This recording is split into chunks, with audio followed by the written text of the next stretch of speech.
자,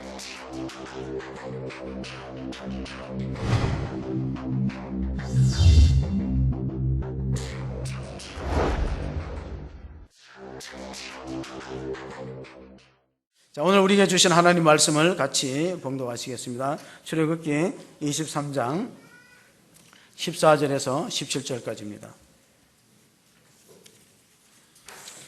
하나님 말씀을 같이 봉독합니다. 출애굽기 24장 14절에서 17절까지 같이 읽습니다. 시작. 너는 매년 3번 내게 절기를 지킬지니라. 너는 무교병의 절기를 지키라. 내가 네게 명령한 대로 아비월에 정한 때 이래 동안 무교병을 먹을지니 이는 그 달에 내가 애굽에서 나왔음이라. 빈손으로 내 앞에 나오지 말지니라. 맥주절을 지키라. 이는 내가 수고하여 밭에 뿌린 것의 첫 열매를 거둠이니라. 수장절을 지키라. 이는 내가 수고하여 이룬 것을 연말에 밭에서부터 거두어 저장함이니라. 내 모든 남자는 매년 3번씩 주 여호와께 보일지니라. 아멘. 모든 길은 로마로 통한다는 속담이 있습니다. 우리가 읽었던 오늘 본문의 출애굽기의 영어 이름은 엑소도스인데 헬라어로 엑은 바깥으로 나오다는 뜻이고 호도스가 길이라는 뜻입니다. 길 밖으로 나서다. 애굽의 통치에서 벗어나서 자유를 찾는 그 출애굽의 대장정을 가리켜서 엑소도스라고 표현했습니다. 헬라어 엑소도스의 뜻은 3가지가 있습니다. 하나는 무엇으로부터 나오다, 호도스, 길에서 벗어나다는 뜻이 있고, 또 하나는 별세한다, 인생의 길에서 벗어나서 죽는다는 뜻에서도 엑소도스라는 뜻을 표현합니다.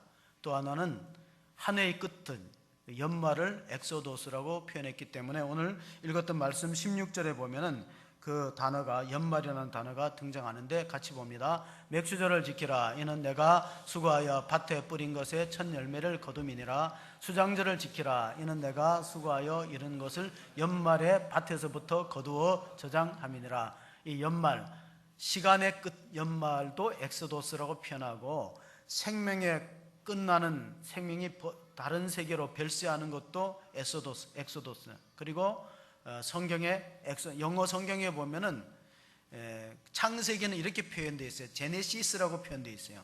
태초의 시작이. 우리 자동차 제네시스는 창세기에서 이름을 따왔어요. 그리고 출애굽기의 영어 성경 이름은 엑소도스다. 애굽의 압제에서 벗어나서 새로운 세계로 들어간다 하는 뜻입니다. 로마에는 이런 속담이 있어요. 로마는 3일 만에 다 볼 수 있지만은 3년 동안에는 조금밖에 못 본다. 3일 만에 다 볼 수 있는데 3년 동안에는 조금밖에 못 본다는 것은 3일 동안에 봤다는 것은 거달끼고 피상적으로 봤다는 거예요. 로마에는 많은 유적지가 있기 때문에 3년을 봐도 다 못 보듯이 우리가 성경을 계속해서 읽어도 잘 모르는 게 절기에 대한 거예요. 3일 만에 절기를 다 알 것 같지만 3년 동안 봐도 절기를 잘 모르기 때문에 절기를 우리가 배워야 되는데 그 중에 마지막 절에 보면 17절에 보면 너희 남자들은 매년 3차례 17절에 그런 말씀이 기록되어 있어요. 내 모든 남자는 매년 3번씩 주 여호와께 보일지니라. 그러니까 이스라엘 남자들은 12세 이상이 되면은 무조건 1년에 3번은 절기를 지키러 예루살렘 성전에 모여야 돼요. 외국에서 지키는 건 안 되고 성전에 모이는데 우리가 그 절기를 14절 15절에서 찾아보겠습니다. 너는 매년 3번 내게 절기를 지킬지니라. 15절입니다. 너는 무교병의 절기를 지키라. 내가 내게 명한 대로 아비월에 정한 때에 이래 동안 무교병을 먹을지니 이는 그 달에 내가 애굽에서 나왔음이라. 빈손으로 내 앞에 나오지 말지니라. 그러니까 무교절을 지키고 또 무교절과 유월절은 같은 절기입니다. 그리고 맥주절을 지키고 수장절을 지키라. 3가지 절기는 이제 지역적으로 보면은 유월절은 애굽 땅에서 지켰어요. 그 다음에 맥주절은 이 가나안 땅에 들어가서 지켰습니다. 맥주절은 가나안 땅의 첫 수확을 가지고 지키고 또 이제 수장절은 그가 한 해의 농사를 다 거두어서 추수감사절의 의미를 갖고 하나님 앞에 예배를 드린 것이 우리가 수장절 또는 또 초막절이라고 부릅니다. 외국에는 이런 이야기에서 4바퀴 교인이 있는데 4바퀴를 타고 교회에 평생 3번 오는 사람을 4바퀴 교인이라고 불렀습니다. 첫째, 유아 세례 받을 때 유모차 타고 4바퀴를 타고 들어옵니다. 그 다음에 결혼식 할 때 허니문카 타고 예배당에 한번 들러요. 죽을 때는 무슨 차를 타고 올까요? 영구차 타고, 그러니까 일생 동안 딱 3번 오는 네바퀴 교인이라고 불러요. 네바퀴 교인이 구원받았다고 누구도 말하지 않을 거예요. 자, 왜 하나님께서 이스라엘 민족들한테 절기를 지키라 하느냐, 특별히 무교절을 지키라 하느냐? 무교절의 뜻이 무엇입니까? 무교, 누룩을 넣지 않은 빵을 먹으라는 거예요. 왜 누룩을 넣지 않은 빵을, 딱딱한 빵을 자녀들에게 주느냐 하면 일주일 동안 먹습니다. 그러면 자녀들이 물어봅니다. 왜 이 딱딱한 음식을 우리들에게 주냐? 누룩을 넣지 않은, 부풀지 않은. 그러면은 우리 조상이 애굽 땅에서 400년 넘도록 종살이 할 때 너무 고생했으니까 그때를 기억한다. 우리가 6.25를 기념하면서 주먹밥을 먹는 것과 똑같아요. 그래서 역사 체험을 자녀들에게 가르칩니다. 근데 6월 달은 아비벌, 또 니산원이라고 하는데 이스라엘 달력은 1월 14일 날이 6월절입니다. 6월절은 양을 잡죠. 1년 된 수컷에 흠도 없고 점도 없는 양을 잡아서 제사를 드리고, 그게 정월 14일이에요. 그 다음에 15일부터 21일까지는 무엇으로 지키냐면 무교절로 지키는 거예요. 일주일 동안. 그 말씀을 우리가 그 유래를 한번 출애굽기에서 찾아봅니다. 출애굽기 12장 7절 8절에 보면은 어떻게 유월절 의식을 치르느냐, 그 피를 양을 먹을 집 좌우 문설주와 임방에 바르고, 8절입니다. 그 밤에 그 고기를 불에 구워 무교본과 쓴나물과 아울러 먹되. 그러니까 양을 잡을 때 가족들이 모여서 양을 잡고 쓴나물을 무교본과 같이 먹으면서 애굽에서 그 고난받았던 시대를 경험하는 거예요. 추억하면서 급히 불에 구워 먹고, 남은 것은 다 불살라 버려야 돼. 그 밤에 급히 애굽을 떠나라. 그럴 때 가장 중요한 것은 그 양의 피를 문설주와 임방에 바르는 것입니다. 문설주와 임방에 바르면은 십자가 형태의 피가 새겨지는 것이죠. 그래서 피를 볼 때 죽음의 천사가 넘어간다. 12장 출애굽기 12장 13절의 말씀을 한번 봅니다. 내가 애굽 땅을 칠 때 그 피가 너희가 사는 집에 있어서 너희를 위하여 표적이 될지라. 내가 피를 볼 때 너희를 넘어가리니 재앙이 너희에게 내려 멸하지 아니하리라. 아멘. 여러분, 애굽 땅에 있는 사람들 중에 유대인보다 더 착한 사람도 장자가 죽었어요. 심지어는 짐승의 초태생까지 죽었어요. 그러므로 구원이라는 것은 그 사람이 얼마나 착하냐에 달려있는 게 아니라 어린 양의 피가 가슴에 발려있느냐에 달려있는 걸 믿으시기 바랍니다. 십자가가 가슴에 새겨져 있고 어린 양의 피가 있는 사람은 죽음의 천사가 넘어간다. 내가 피를 볼 때 너희를 넘어가리라. 히브리서 9장 22절에 피 흘림이 없이는 죄사함이 없다. 구약 성경을 짜면은 짐승의 피가 나오고 신약 성경을 짜면 예수의 피가 나온다. 종교개혁자 마틴 루터가 한 말입니다. 피 흘림을 받아야, 피 흘림이 있어야 피를 볼 때 내가 너희를 넘어가리라, 그런 말씀이 있잖아요. 그리고 이 6월절의 양은 장차 누구를 상징합니까? 예수님이 세상 죄를 지고 하는 하나님의 어린 양으로 십자가에 피 흘려 죽을 것을 의미하고 있어요. 그리고 6월절을 지내고 나서 첫 안식일 다음 날에 초실절로 처음 익은 가나안 땅에서 첫 농사의 수확을 하나님께 드렸는데, 그게 오늘날 우리 맥주 감사절의 유래가 되는 겁니다. 그러므로 6월절 무교절이 있고, 그 다음에 초실절이 있고, 우리가 지키는 상반기 감사, 맥주 감사절이 있는데, 놀라운 것은 6월절 후 안식일 첫날에 첫 이삭을 흔들어서 하나님 앞에 기쁨으로 바쳤어요. 그게 뭐냐면 초실절의 첫 열매라는 거예요. 그런데 예수님께서도 보면은 잠자는 자들의 첫 열매가 되었다는 말씀이 있는데, 이게 굉장히 날짜적으로 정확히 맞아 들어갑니다. 고린도전서 15장 20절을 한번 우리가 같이 보시면은 바울이 이렇게 적었습니다. 예수 그리스도께서 죽은 자 가운데 다시 살아서 잠자는 자들의 첫 열매가 되었다. 그게 고린도서 15장 20절에 나오는데 무슨 뜻입니까? 예수님이 부활한 날짜하고 6월절 다음 안식일 첫날 첫 열매 이삭을 드린 거하고 정확히 일치가 됩니다. 그리고 나서 또 일주일 7에 49 7주간이 지나면은 오늘 우리가 지키는 맥주 감사절이 오는데, 그럼 맥주 감사절에 이스라엘 백성들은 어디 있었나? 시내산 밑에 있었어요. 모세를 통해서 시내산 밑에서 십계명을 받아서 이스라엘 언약 공동체가, 예배 공동체가 출발하는 날하고, 사도행전 2장에 마가의 다락방에서 성령이 강림하셔서 120명의 성도들이 성령을 받고,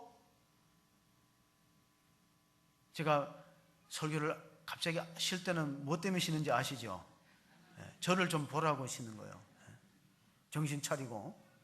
성령이 강림해서 초대 기독교 공동체가 시작되는 날짜하고 정확히 일치가 되니까 우리가 이것을 알아야 돼요. 구약 성경과 신약 성경이 왜 필요한가? 어떤 분은 신약 성경만 있으면 되지 왜 구약은 이스라엘 역사인데 그걸 우리가 배워야 되느냐, 절기를 배워야 되나, 이런 말을 가끔 하는데 그렇지 않다는 겁니다. 이사야서 우리가 34장 16절을 한번 같이 읽어보겠습니다. 너희는 여호와의 책에서 찾아 읽어보라. 이것들 가운데서 빠진 것이 하나도 없고 제짝이 없는 것이 없으리니 이는 여호와의 입이 이를 명하셨고 그의 영이 이것들을 모으셨음이라. 집시만 짝이 있고 고무신만 짝이 있는 게 아니고 뭐가 짝이 있다고? 성경도 짝이 있어요. 신약과 구약이 짝이 기가 막히게 맞아 들어가는 게 뭐냐면은 유월절 어린 양은 예수 그리스도시고, 그리고 예수님이 십자가에 못 박히고 3일 만에 부활하신 날이 이스라엘 민족이 첫 이삭을 드렸던 초실절하고 맞물려 있고, 그리고 초대교회가 출발했던 오순절은 맥주감사절하고 같은 절기예요, 구약시대에. 그러므로 우리는 표현의 용어의 차이가 있지만 무교절하고 유교절 같은 거고 이어지는 절기고, 유월절은 하루고 이틀부터 그 다음부터 일주일간은 무교절이고, 그 다음에 오순절이라고도 하고 칠칠절이라고 해요. 왜냐하면 77에 49 다음이 50일이니까. 그리고 매주감사절이라고 표현하고, 그 다음에 한 해의 농사를 다 거두어서 마지막 마무리할 때 수장해서 오늘 수장절을 지키라 하는데 수장절은 또 초막절이라는 이름으로 불렀어요. 왜냐하면 이스라엘 민족들이 광야 40년 동안 텐트 치고 살았는데 그걸 초막이라고 불러요. 오늘 우리 찬양 인도할 때 높은 산이 거친들이 초막이나 궁궐이나 이런 말이 있잖아요. 여러분, 하나님이 계시는 곳이 두 곳 있어요. 우리가 하나님 나라가 천국에 하나님 계시겠죠. 근데 어떤 사람의 하나님의 나라가 있냐면 감사하는 사람이 마음속에 천국이 있는 걸 믿으시기 바랍니다. 감사하는 심령 속에 하나님이 계시다. 그들은 높은 산이 거친들이 초막이나 궁궐이나 내 주 예수 모신 곳은 그 어디나 하늘나라. 우리나라의 절기를 명절을 보면요, 구정이 있어요. 설날, 단오가 있고 추석이 있어요. 그러니까 이스라엘 민족들은 무교절과 맥주절과 수장절, 추수감사절 세 가지 절기를 굉장히 중요하게 여기면서 가르치는 목적이 뭐냐? 하나님의 은혜를 잊지 말라는 교육이야. 모든 절기의 목적은 하나님의 은혜를 잊지 말라. 모든 축복의 길, 모든 길은 로마로 통한다는 속담처럼 모든 축복의 길은 감사로 통한다는 걸 가르치는 거예요. 그러니까 감사가 많은 민족인 선진국입니다. 공산주의 세계는 감사가 없어요. 우리가 북한 아무리 도와도 감사장 하나 못 받았을 거예요. 표창장. 핵을 받았지 감사는 없어요. 우리가 그렇게 해줘봐야. 공산주의 세계, 마귀의 세계는 감사가 없다는 거예요. 그게 특징입니다. 맥주감사절에는 이스라엘 민족은 오가 이곡을 드렸어요. 이곡은 뭐냐면은 밀과 보리를 추수해서 드렸어요. 밀과 보리. 이곡. 그 5가지 과일이 뭐냐? 유대인들의 5가지 과일은 포도 열매, 포도 무화과, 그 다음에 종려나무. 종려나무는 우리가 또 대추야자라고 부르는데, 그리고 감람루, 우리 말하는 그 올리브 감람류. 그러니까 이런 5가지, 무화과까지 해서 5가지 이 과일과 2개의 곡식으로 하나님께 제사 드리면서 상관계 은혜를 감사했어요. 그러면서 동시에 앞으로 6개월 또 하나님 지켜주실 것을 예배하는 절기가 바로 맥주감사절이에요. 우리가 생각할 때는 농사도 안 짓는데 뭐 우리가 꼭 이걸 지켜야 되느냐 하겠지만은 우리가 하나님이 보살펴줘야 우리가 일도 할 수 있고 건강도 지킬 수 있고 하나님께서 우리 산업을 보호하시는 것을 감사하면서 앞으로도 하나님 6개월 동안 우리 가정과 우리 산업과 교회를 지켜주십시오. 그런 마음에서 예배하는 줄 믿습니다. 칼빈은 하나님을 아버지로 모시는 자는 교회를 어머니로 섬겨야 된다는 중요한 말을 했습니다. 왜냐하면 하나님 아버지는 보이지 않기 때문에 누구나 다 잘 섬길 수가 있어요. 교회는 눈에 보여요. 그리고 교회는 또 불완전합니다. 그렇기 때문에 자칫하면 교회를 소홀히 하면서 하나님을 잘 섬긴다고 우리가 착각할 위험성이 빠져 있기 때문에 시편에 보면은 많은 그 감사의 씨앗들이 뿌려져 있어요. 노르웨이는 이런 속담이 있어요. 감사하는 사람의 마음에는 마귀가 씨를 심을 수 없다.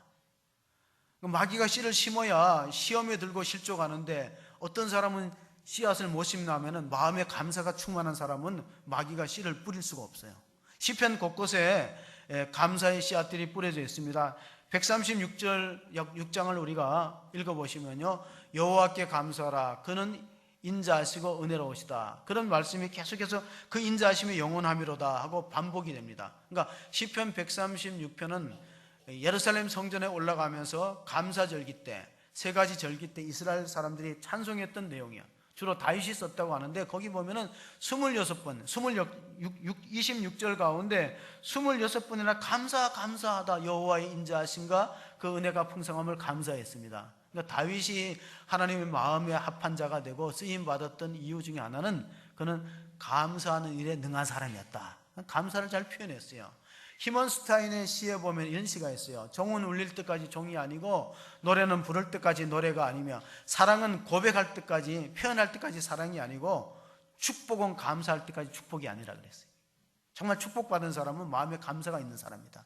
축복은 감사할 때 나타나기 때문에 시편 곳곳에 축복의 씨앗이, 감사의 씨앗이 심겨져 있습니다. 시편 50편 5절 한번 읽어보겠습니다. 같이 우리가 읽어봅니다. 이르시되 나의 성도들을 내 앞에 모으라, 그들은 제사로 나와 언약한 이되니라 하시도다. 그러니까 이스라엘 민족들이 십계명을 받았다는 것은 계약 문서입니다.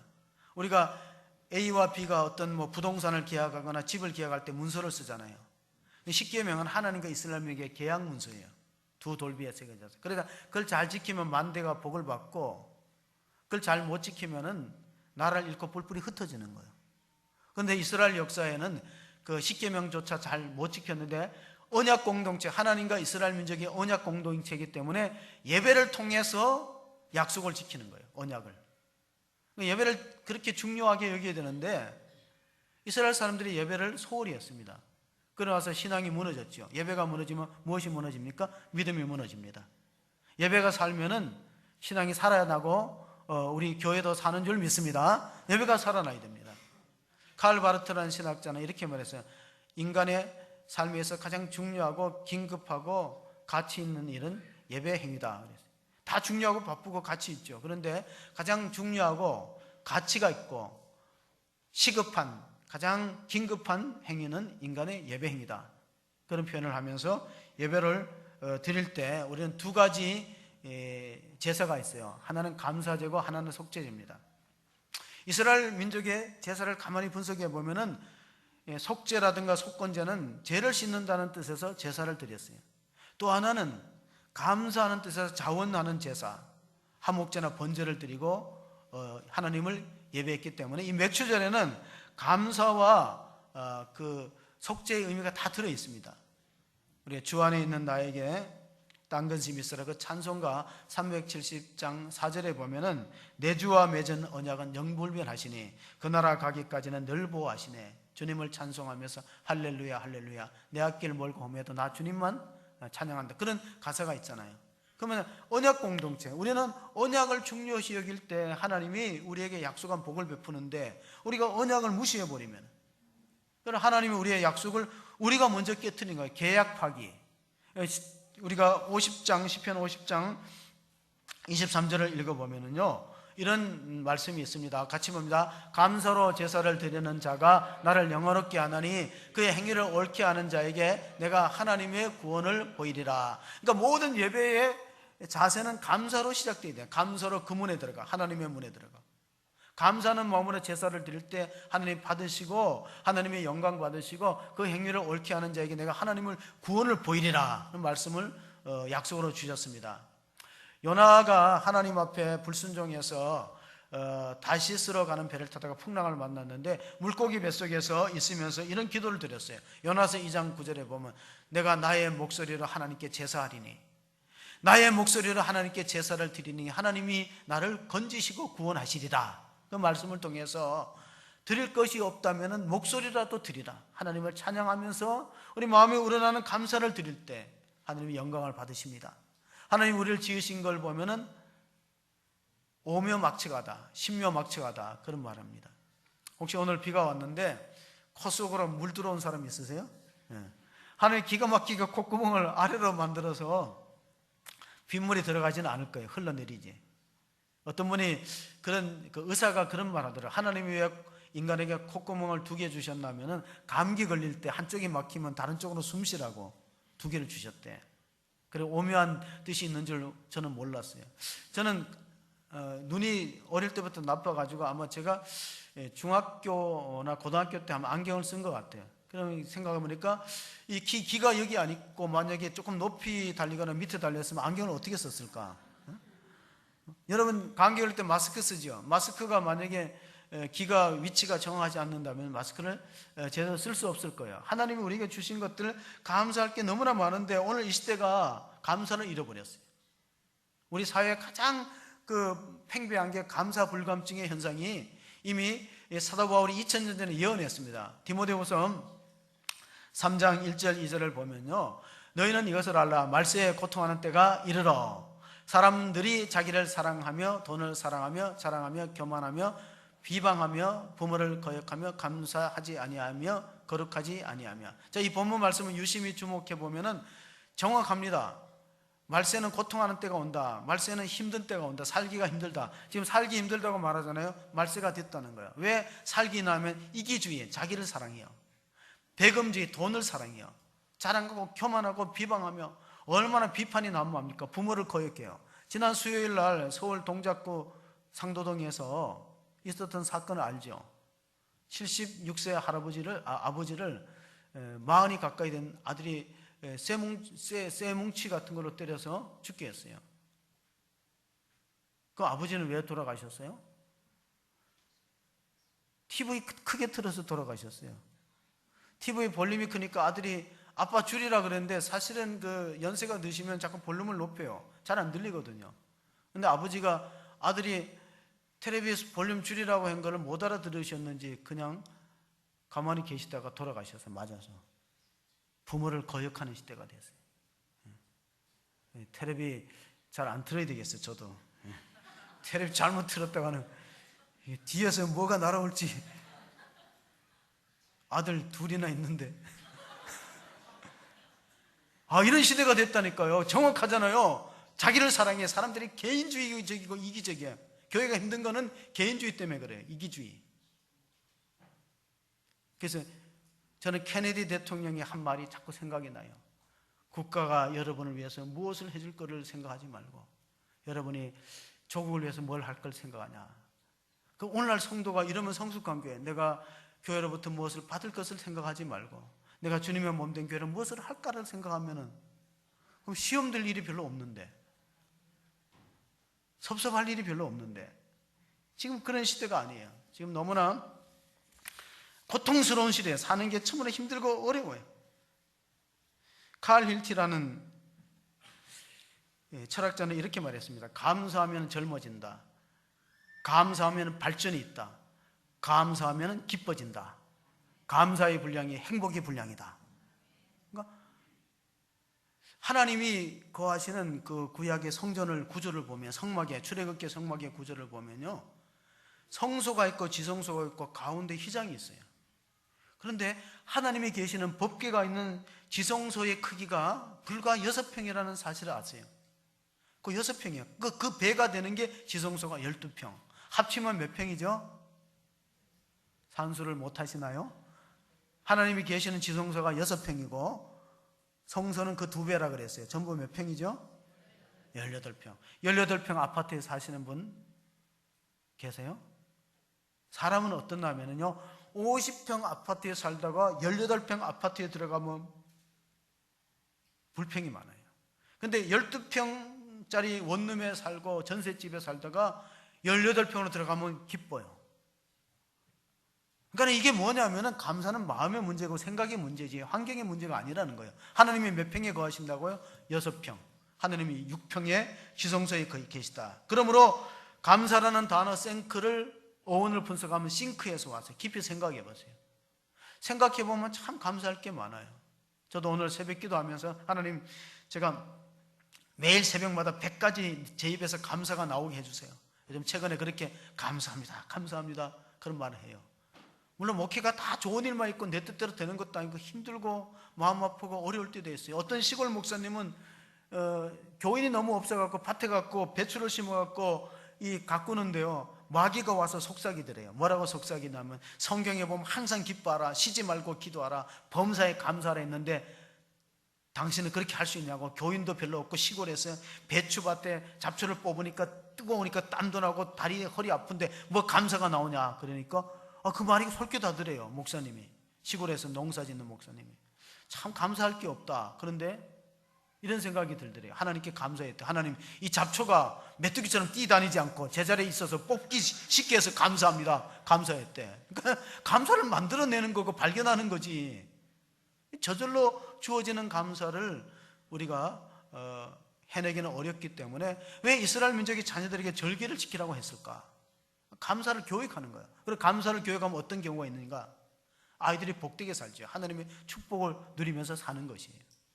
이 설교를 들었어요. 범사에 감사하는 설교를 듣고 어떤 여집사님이 집에 가서 남편을 가만히 생각하니까 감사할 게 없어요. 왜냐하면 남편은 결혼하기 전에 교회를 나간다고 했지만은 결혼과 동시에 주님과 가까워지지 않고 술주자 주님과 가까워서 매일 밤늦게 오는데 그날도 늦게 들어와서 아파트 입구에서 쓰러졌는데 그러다가 눕혀놓고 생각을 하니까 목사님은 감사하라고 설교를 하는데 감사할 조건이 없어요. 물끄러미 쳐다보니까 그래도 남편이 없는 것보다 낫더래. 첫째가, 여러분, 남편이 울타리니까 없는 것보다 나아. 그러나 아직도 이 젊으니까 언제가 바뀔 기회가 있다, 그런 생각을 하면서 그것도 감사하고, 두 번째, 그리고 또 술 그래 채도 딴 집에서 안 엎어지고 꼭 자기 집 아파트에 엎어지는 게 그게 신기해서 감사하고, 네 번째로는 술은 좋아하지만은 여자를 뭐 쫓아다니거나 그러지 않으니까 그것도 감사한 거예요. 다섯 번째로는 다른 사람은 술 먹으면 막 그 자녀들을 때리고 마누라를 굿하고 살림을 부수는데 이 남편은 그냥 오면 쓰러져 자거든. 그것도 감사하지. 그리고 그렇게 매일 거리로 술을 먹는데 병원에 안 다녀. 위장이 아주 대단히 튼튼한지 그것도 감사하대. 그 다음에 또 아침에는 결근 안 하고 또 회사에 출근하니까 감사하고, 가장 중요한 건 토요일 날은 더 많이 먹어갖고 완전히 집에 쓰러져서 오전 내내로 자기 교회를 자유롭게 갈 수 있도록 집을 지켜주니까 감사하더래. 그러니까 감사를 발견하니까 있는 거 아니야, 없는 중에다. 그래갖고 남편을 쳐다보면서 웃으면서 참 감사할 게 있다니까 남편이 갑자기 눈을 떴어요. 목이 말라갖고 물을 마시다가 눈을 딱 떠보니까 자기 부인을 내려다보면서 웃고 있는 거예요. 술이 확 깨겠지. 정신, 여보 당신 왜 이래? 왜 이래 당신 웃고 있어? 그러니까 내가 그동안 당신 자꾸 잔소리하고 막 술 먹는다 그랬는데 가만히 생각해보니까 그래도 한 7가지 감사할 게 있다고 내용을 얘기했어. 이래 감사하고 이래 한 7가지 얘기하니까 남편이 정색을 하더니만, 당신 소원이 그렇게 내가 교회 가는 거라면은 이번 주에 내가 갖게 하고 약속했다는 거예요. 그러니까 감사하고 고마워할 때 변화가 되지 다른 걸로는 안 됩니다. 김문원 목사님이 하시는 말씀, 우리 포도원 교회 우리 이 강사님으로 오신 김문원 목사님이 이렇게 말했어요. 사람은 가르치려고 들면 안 바뀐다 그랬어요. 사람은 가르치려고 들면 안 바뀌고 사랑의 대상으로 여길 때 바뀐다. 그 중요하게 그분이 강조하는 내용이에요. 왜냐하면 아이들도요, 이게 매로 다스려 갖고는 되지 않는 경우를 많이 볼 수 있습니다. 그래서 성경의 모든 기적들은 첫 번째 감사하고 후에 기적이 나타났지, 우리는 감사를 못하는 이유가 뭔가 감사거리가 있어야 된다, 좋은 일이 있어야 그때 감사하는데 성경은 그렇게 말씀하지 않습니다. 범사라는 것은 좋은 일과 또 안 좋은 일을 합쳐서 통틀어서 감사하라고 명령하시는 거예요.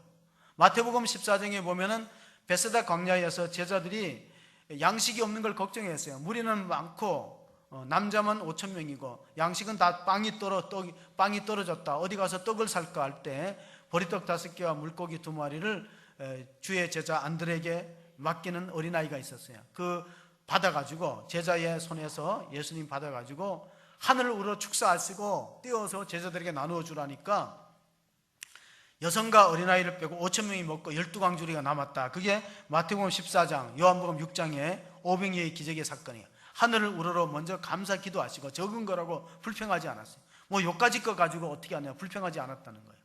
그리고 나서 우리가 요한복음 11장에 보면은 나사로의 무덤 앞에서 슬피 우는 마르다를 위로합니다. 나는 부활이요 생명이니 나를 믿는 자는 죽어도 살겠고 살아서 나를 믿는 자는 영원히 죽지 않으냐. 이것을 믿느냐?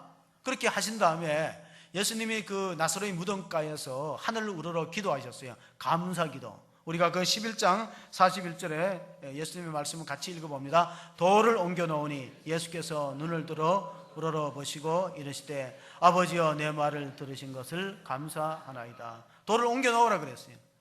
그리고 나사로야 나오라고 크게 외쳤습니다. 근데 만약에 안 나왔더라면 굉장히 우습잖아요. 나사로야 나오라 그랬는데 무덤 속에 잠잠해 버리면 예수님의 그 위신이 떨어질 거예요. 근데 만약에 나사로야 나오라 소리 안 하고 그냥 나오너라 그랬더라면 주변에 있는 무덤이 다 열렸대요. 그래서 예수님이 딱 이름만 불러갖고 지정해서 나사로야 나오너라 그래 불러갖고 나사로가 수족을 배에 동인 채로 얼굴도 배로 우리가 말하는 미라 형태로 나왔을 때 풀어놓아 걸어 다니게 하라. 그래서 나사로의 기적을 보고 많은 사람들이 예수님을 구주로 믿었습니다. 뭐냐면 성경에 나타나는 기적은 먼저 감사가 있고 그 다음에 기적이 나타나고 축복이 나타났지. 우리는 이거를 놓쳐버립니다. 뭔가 좋은 일이 있으면 그때 감사하고 또 내가 원하는 대로 안 되면은 불평하고 원망하는 것이 우리의 본성입니다. 이스라엘의 총리 가운데 지금 독일 총리 메르켈이 잘하는데 메르켈은 그 목사님의 딸입니다. 독일 총리 메르켈은 목사님의 딸이에요. 아버지가 루터교 목사였고 교회 안에서 성장한 사람이에요. 메르켈은. 그리고 이스라엘의 그 67년도에 골다 메이어라는 여자 총리가 있었어요. 근데 그 여자 총리는 나중에 총리가 된 다음에 이런 말을 했어요. 하나님이 나에게 좋은 외모를 주지 않은 것에 감사하다 그랬어요. 왜냐하면 골다 메이어는 얼굴이 잘생기지 못했기 때문에 학교 다닐 때 뭐 주변에 사귀자는 남자도 없고 오직 공부만 했다는 거예요. 나는 외모가 그래서 오직 공부만 해갖고 이스라엘의 총리가 될 수 있기 때문에 그것도 감사하다 그랬어요. 제가 청년 때 보면은요 얼굴이 좀 되는 청년들은 기도를 잘 안 하더라고요. 기도실에 내려가는 청년들은 또 외모가 떨어진 청년들은 잘 내려가는데 얼굴이 되는 청년들은 기도를 안 하고 그냥 예배만 끝나면 다 갚버리더라고요. 청년부에서. 한국의 여성들 가운데 80%가 통계에 의하면요 80%가 자기 외모에 만족하지 못하대요. 여러분도 그러신지 모르겠어요. 80%가 자기 외모에 만족하지 못하고 또 성령을 할 기회가 있으면 성령을 하겠다 그런 사람도 있는데 외모가 중요한 건 아닙니다. 어떻게 보면 하나님은 우리에게 그 얼굴과 그 용모가 필요해서 주신 것이지 하나님 우리의 외모를 보시지 않고 무엇을 보신다? 중심을 보세요. 근데 그 중심에 하나님을 향한 감사와 그 은혜를 갚으려는 마음이 있는가? 그 중에서 우리가 놓치지 말아야 될 감사가 뭐냐면은 나를 죄와 사망에서 건지시기 위해서 예수님을 믿게 하고 구원해 주셨다는 은혜. 그것만 가지고도 우리가 많이 비서도 다 감사하기 부족합니다. 예수님이 좋아했던 시편이 103편인데 그 103편의 2절에 보면 이런 말씀이 있습니다. 내 영혼아 여호와를 송축하며 그의 모든 은택을 잊지 말지어다. 하나님의 은혜와 혜택을 잊고 여기까지 온 것이지 내 힘으로 온 게 아닙니다. 저는 그걸 뼈저리게 느끼고 있는데 제가 신학교 때 우리 같은 반에 있는 동기생이 늦게 아들을 낳았어요. 그래서 이름을 은택이라 지었대요. 이은택. 이 성경을 따서 지었어요. 근데 아마 세월이 얼마나 흘렀냐면 이 은택이라는 아들이 신학교 때 같이 공부했던 아들이 벌써 군대를 제대했어요. 세월이 많이 흘렀잖아요. 그동안 하나님이 얼마나 우리를 도우시고 보살펴 주셨습니까? 고은 목사님이 부흥성회를 다니다가 익산 신강교회를 다녀오고 나서 시를 하나 썼는데 그 시의 제목이 실수예요. 사람은 인생을 살아가다 보면 누구나 다 실수할 수 있고 잘못된 길을 갈 수 있어요. 근데 익산 신강교회에 부흥회를 갔다가 왜 실수라는 시를 썼냐면은 그 곳의 장로님, 그 교회 김홍국이라는 장로님이 얼마 전에 신문에 났어요. 나폴레옹의 모자를 26억에 샀대. 아니 그게 낭비 아닙니까? 나폴레옹의 모자가 아무리 한번 사진으로 비춰 주실 수 있나요? 여러분 잘 알죠? 사진을 저 모자가 그 모자인지는 모르지만 저거를 경매에 나왔는데 26억에 사서 우리나라에 가져왔대요. 그러니까 좀 이제 목회자의 입장에서는 뭐 장로님이 돈이 얼마나 많으면 저걸 26억에 산다는 마음을 갖고 부흥 집회를 했는데 내용을 알아보니까요.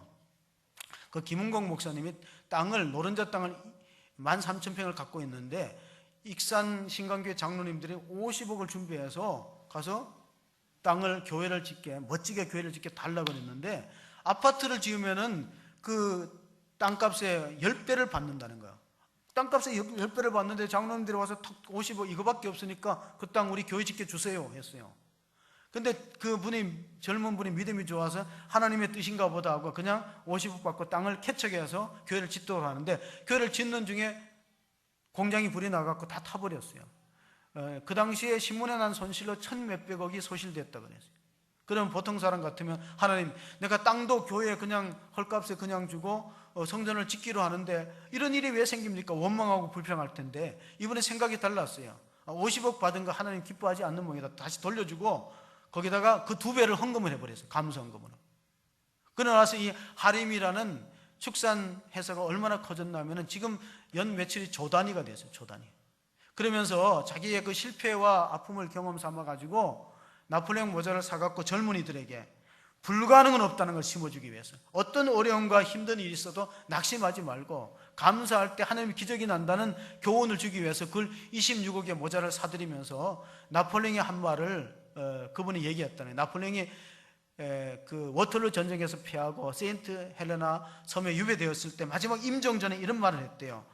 나는 내 사전에 불가능이 없다고 했지만은 주 예수는 칼 한 자로 들지 않고, 나는 세상을 총과 칼로 정복을 하려 했지만 나를 위해 죽는 사람 한 사람도 없다. 그런데 예수님은 칼 한 자로 들지 않고 십자가에 자기 몸을 들여갖고 지금도 예수님을 죽겠다는 사람을 찾아보면 지구상에 10억이 넘는 사람이 예수를 위해서 죽을 수 있다는 사람이 있다. 그러므로 나는 적고 주 예수님이 진정한 승리자다. 그런 고백이, 그 말이 나폴레옹이 죽을 때 마지막으로 한 말입니다. 사랑하는 성도 여러분, 우리는 삶의 여러 가지 어려운 문제가 만날 때 쉽게 낙심할 수 있습니다. 그러나 이 김홍국 회장은 11살 때 외할머니가 닭 2마리를 준 걸 가지고 그렇게 큰 회사로 키웠습니다. 마스시다 고노스케는 11살 때 조실 부모하고 초등학교 4학년까지 밖에 못 나왔어요. 그 사람이 미쓰비시라는 일본의 전자회사를 비롯해서 종업원의 수가 13,000명이에요. 그는 이렇게 말했습니다. 하나님 감사합니다. 나는 일찍이 부모가 세상 떠나서 독립심을 키웠습니다. 나는 초등학교밖에 못 나와서 4학년밖에 못 나와서 다른 사람의 지식을 배우려고 겸손하게 잘 경청했습니다. 나는 어릴 때 몸이 병약해서 냉수 마찰하면서, 돈 안 들이고 냉수 마찰하면서 건강을 키웠습니다. 오히려 그 안 되는 거, 부족한 것이 그의 인생을 복되게 만드는 원천이었다는 사실을 알면서 우리는 하박국의 기도를 한번 생각해 보게 됩니다. 하박국서 3장 17절 18절에 비록 무화과나무가 무성하지 못하며 폼도나무에 열매가 없으며 감람나무에 소출이 없으며 밭에 먹을 것이 없으며 우리의 양이 없으며 외양간에 소가 없을지라도 나는 여호와로 말미암아 즐거워하며 나의 구원의 하나님으로 말미암아 기뻐하리로다. 우리가 다 재산도 뺏기고 건강도 잃어버리고 모든 어려움이 있어도 남는 건 뭐냐면 구원은 남잖아요. 그리고 구원받은 은혜만 해도 평생을 다 찬송하고 감사해도 부족한 것이 우리의 모습이에요. 우리 하나님의 백성들의 그런 실존이 뭐냐면, 우리는 구원을 인해서 다 감사할 수밖에 없는데, 그런데도 우리의 입술에는 그것을 놓치면서 지나갈 때가 너무나 많이 있다는 것입니다. 우리 주변에는 바이러스로 인해서 질병에 걸리는 사람이 많은데 가장 강력한 우리 사회에 필요한 바이러스가 땡큐 바이러스래요. 그 뭐냐면 감사 바이러스는 전염 속도가 큽니다. 불평 바이러스도 전염 속도가 크고, 이스라엘 민족을 많이 죽이게 하는 원인이, 광야에서 이스라엘 민족이 많이 죽었던 원인이 다른 큰 죄가 아니었어요. 원망과 불평의 바이러스가 퍼지니까 전염돼서 많이 죽었습니다. 그런데 이제 감사 바이러스는 다른 사람들을 많이 건강하게 만드는 힘이 있기 때문에, 저는 우리 교회가 셀 나눔질을 하면서 기도 제목을 서로 나누는 걸 참 귀하게 봅니다. 그런데 하나 아울러서 한 주간에 있었던 감사의 일을 나누는 것도 필요하다고 봐요. 우리가 꼭 문제만 있었던 것이 아니라 하나님이 어려운 중에도 우리 가운데 피할 길을 주셨기 때문에 그런 감사의 제목을 목장과 셀 가운데 나누면 더 풍성한 나눔이 될 것이고, 끝으로 우리가 야고보 사도가 욥에 대한 감사를 고백하고 있습니다. 같이 11절을 보면요, 보라 인내하는 자를 우리가 복되다 하나니 너희가 욥의 인내를 들었고 주께서 주신 결말을 보았거니와 저는 가장 자비하시고 공의를 여기시는 이시니라. 아멘. 욥은 많은 것을 잃어버렸지만은 하나님을 놓치지 않고 믿음을 붙들고 감사를 잃지 않았더니 하나님이 다 그것을 갑절로 배로 바꾸어 주시는 기적을 경험했기 때문에 오늘 우리의 공동체에 필요한 게 뭐냐? 어려운 중에도 우리가 불평원명하는 삶을 버리고 진정한 의사가 뭐냐? 여러분, 그 존 헨리라는 의사는 시한부 인생을 살았던 환자를 치료하면서 감사를 가르쳤어요. 그분이 그 임파선 결핵 때문에 3개월밖에 못 산다는 어떤 화가를 치료를 해줬는데, 그때 그 화가가 감사함으로써 그 병을 고치고 나서 이런 존 헨리 의사는 이렇게 말했어요. 감사는 최고의 항암제다. 감사는 최고의 항암제고 효과가 있고, 감사는 또한 우리의 몸에 있는 독소를 빼버리는 해독제의 효과가 있고, 그리고 궁극적인 치료하는 능력이. 그래서 감사 테라피, 땡큐 테라피라는 말도 등장하게 됐어요. 그냥 감사요법이에요. 그러니까 우리가 생각할 때는 꼭 약으로만 치료되는 부분도 있지만은 우리 마음이, 히포크라테스라는 의사가 인간의 마음이 최고의 의원이라 그랬고, 그 감사는 마음이 치료 효과가 있기 때문에 그런 말이 나오게 된 것입니다. 오늘 우리 가운데 여러 가지 아픔을 겪고 있는 성도 여러분, 우리의 문제의 해결자는 하나님이십니다. 하나님이 감사하는 자에게 기적을 베푸시고 갑절의 축복을 주니까 우리의 입술에서 그런 원망과 부정의 바이러스가 퍼지지 않고, 감사와 그 하나님을 찬양하는 바이러스를 퍼뜨려서 우리 주변까지 치료하는 그런 아름다운 믿음의 공동체, 감사 공동체로 우리가 갑절의 축복을 받고 기적의 주인공이 되고 하나님 앞에 풍성한 은혜 속에서 성장하는 호수중앙교회가 되기를 주의 이름으로 간절히 축원합니다. 아멘. 하나님 아버지 감사합니다. 오늘 맥주 감사주일로 영광을 돌렸습니다. 너희가 수고하여 밭에 뿌린 것에 첫 열매를 하나님께 드리듯이 우리가 6개월 동안 하나님께서 보살펴 주신 모든 은택에 대해서 감사를 표했습니다. 하나님, 호수중앙교회 가정마다 풍성한 감사를 통해서 자녀들이 복되게 하시고 하나님 앞에 귀하게 쓰임받도록 도와주시옵소서.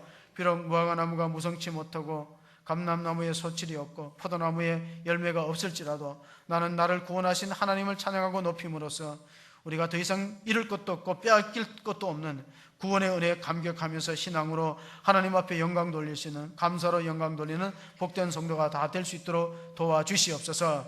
그래서 우리가 욕과 같은 갑절의 축복의 주인공, 기적의 주인공으로 쓰임받기를 간절히 원하옵고, 감사가 풍성한 교회가 될 수 있도록 은혜 나려 주시옵소서. 우리 구주 예수 그리스도의 이름으로 기도하옵나이다.